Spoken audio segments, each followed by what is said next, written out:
Hare Krishna, welcome to Ved Sakshi. Today we are going to understand the verses from 1.7 to 1.9.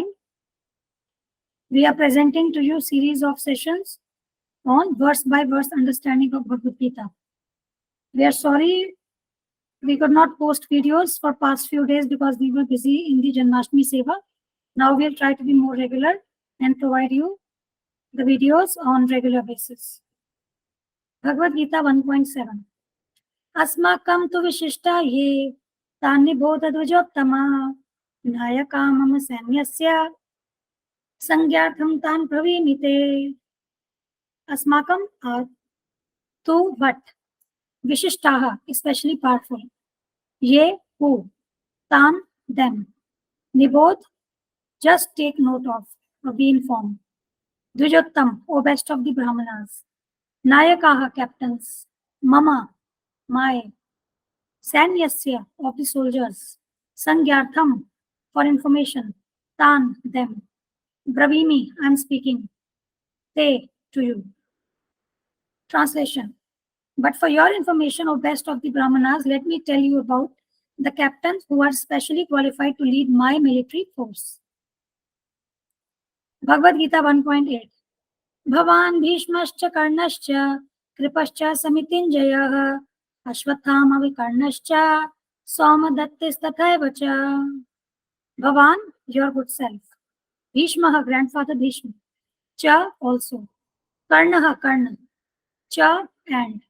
Kripaha, Kripa. Cha, and. Samitinjayaha, always victorious in battle. Ashwathama, Ashwathama. Vikarnaha, Vikarna. Cha, as well as. Somdattihi, the son of Somdatta. Tatha, as well as. Eva, certainly. Cha, also. Translation. There are personalities like you, Bhishma, Karna, Kripa, Ashwathama, Vikarna, and the son of Somdat called Bhurishrava, who are always victorious in the battle. Next. Bhagavad Gita 1.9. Anye cha bhavashura madarte tyakta jivitaha nana shastra praharanaha sarve yuddha visharadaha. Anye, others. Cha, also. Bahavaha, in great numbers. Shuraha, heroes. Madarthe, for my sake. Tyakta jivitaha, prepared to risk life. Nana, many. Shastra, weapons. Praharanaha, equipped with. Sarve, all of them. Yuddha visharadaha, experienced in military science. Translation. There are many other heroes who are prepared to lay down their lives for my sake. All of them are well equipped with different kinds of weapons, and all are experienced in military science. Now let's try to briefly talk about the names of the warriors that Duryodhan spoke in these verses. In the previous set of verses from 1.3 to 1.6, Duryodhan named about 18 warriors at the Pandava side. Now in these specific verses, Duryodhan is talking about the warriors in his army. And he named about 7 warriors. So we are going to talk about them little bit, one by one. First, so the first warrior, Dronacharya. Dronacharya was the son of sage Bharadwaj and was a Brahmin by birth. He was a skilled warrior and archery teacher. He taught military arts to the Kauravas and Pandavas. Basically, Dronacharya was the guru of Kauravas and Pandavas. Bhishma. Bhishma was the son of King Shantanu and goddess Ganga. He was a disciple of Parshuram and had exceptional skills in warfare and archery. He was the grandsire of the Kauravas and Pandavas. In the Mahabharata war, he led the Kauravas army initially as commander-in-chief. So Bhishma was referred to as Bhishma Pitamaha. He was grandfather of Kauravas and Pandavas. Then Karna. Karna was half-brother of Pandavas. He was born to Princess Kunti before her marriage to King Pandu. He was a close friend and ally of Duryodhana. Then Kripacharya. Kripacharya was the son of sage Shardvan and was Brahmin by birth. His twin sister Kripi was married to Dronacharya, and Kripacharya was also a very skilled warrior, and he served as a teacher to Kauravas and Pandavas. Next, Ashwathama. Ashwathama was the son of Dronacharya and Kripi. He was a highly skilled warrior, just like his father. Then Vikarna. Vikarna was one of the Kaurava brothers and younger brother of Duryodhana. Somdatti. Somdatti refers to the son of Somdat, Bhurishrava. And Somdat's father was Bahalika, who was the elder brother of King Shantanu. So Bhurishrava was uncle of Kauravas and Pandavas. Now the adjective that is used here for all these warriors, you can see, is Samitinjaya, always victorious in the battle.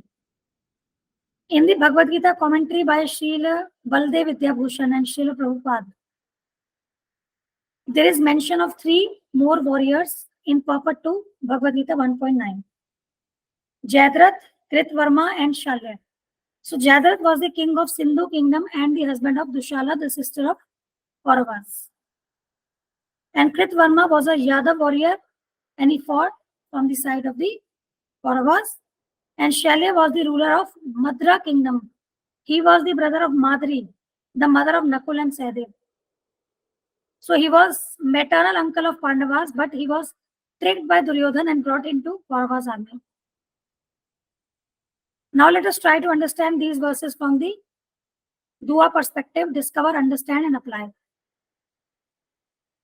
After describing Pandavas' army in Bhagavad Gita verses 1.3 to 1.6, now Duryodhana mentions great warriors in his army in the verse 1.8. So basically total warriors named by Duryodhana were 7. How do we understand this? That Duryodhana was very intelligent actually. He first assessed the enemy's strength and how their army is arranged. And after calculating their strength, now he is describing the strength of his army. And then, which we actually shared in the previous sessions also, that Duryodhana got very fearful when he looked at the army of the Pandavas. So, all these verses which he spoke from 1.3 to 1.11, in all these verses, basically he is hiding his inner fears. So here Duryodhana thought that Dronacharya might feel that Duryodhana was fearful of Pandavas. So in order to hide his internal fears, he boldly started talking about his own army. This is also, one of the understanding. And then also to raise Dronacharya's anger, because he knew that Dronacharya was very affectionate towards Pandavas, and especially Arjuna was his favorite student. So here he is talking about the strength of his warriors to give an indication to Dronacharya that if you will not fight out of your affection for Pandavas, I will still gain victory through Bhishma and others.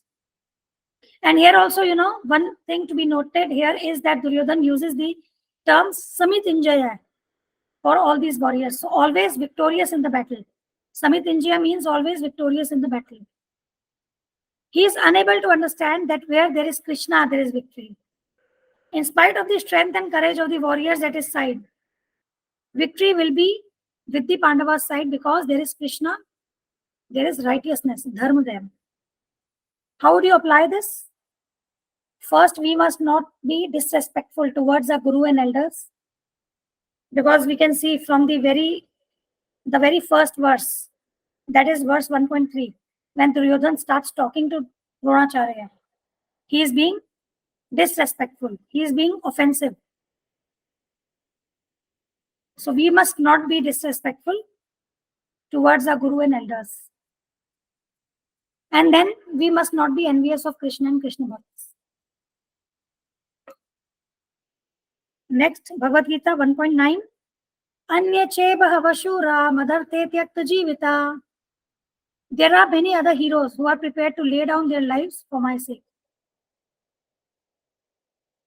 So basically, Duryodhana was hardcore materialist and he was using everyone for his sense gratification. His teachers, grandfather, fatherly figures, friends, relatives, brothers, everyone he was using for his sense gratification. He didn't care about others' lives and he just cared about his own ambition. The next understanding, very, very important, The literal meaning of Duryodhana's word is they have given up their lives. And this actually comes true in Bhagavad Gita, 11th chapter, 33 verse, where Krishna tells Arjuna that these warriors have already been killed by me before the war has started. You be my instrument, O Arjuna. So basically, all these warriors were sure to die because they were supporting the sinful Duryodhana. So here, Duryodhana basically predicted the fate of the warriors at his side. A very important point here is, see what Duryodhana is saying. He is saying that they are prepared to lay down their lives for my sake. This is a negative statement basically. He is not saying that they are prepared to take the lives of the Pandava warriors for my sake.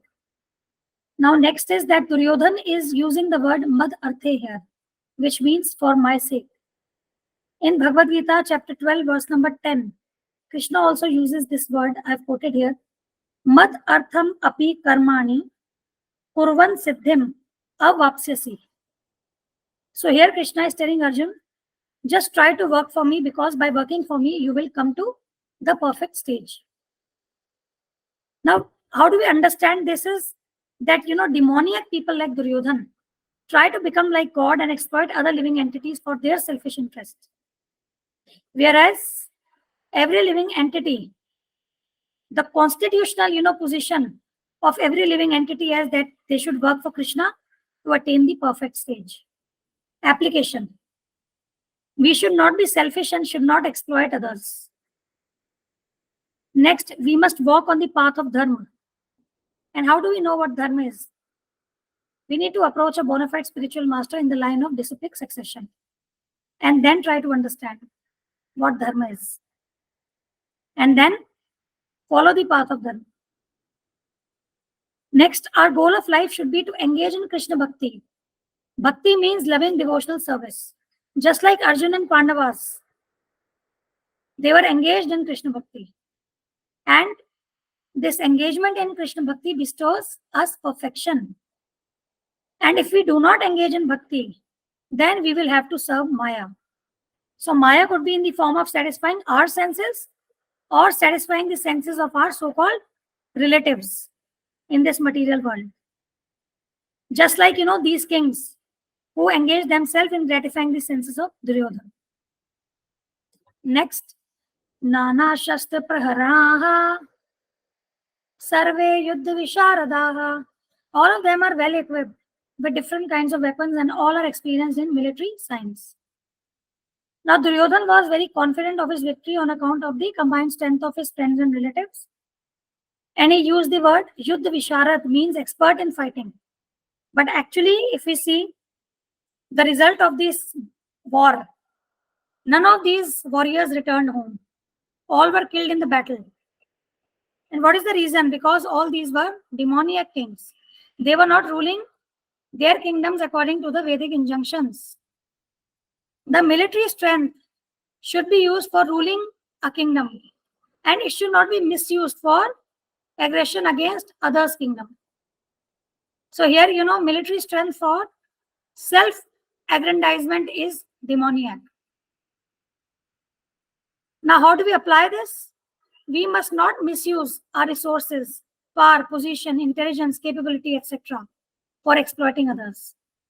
We must use these resources and qualities for the establishment of dharma. So this completes our analysis, understanding of verses 1.7 to 1.9. This channel and the series of videos that we are presenting here is dedicated to our Guru Maharaj, His Divine Grace A.C. Bhaktivedanta Swami Thakur, Srila Prabhupada. Srila Prabhupada ki Jai. Thank you. Hare Krishna.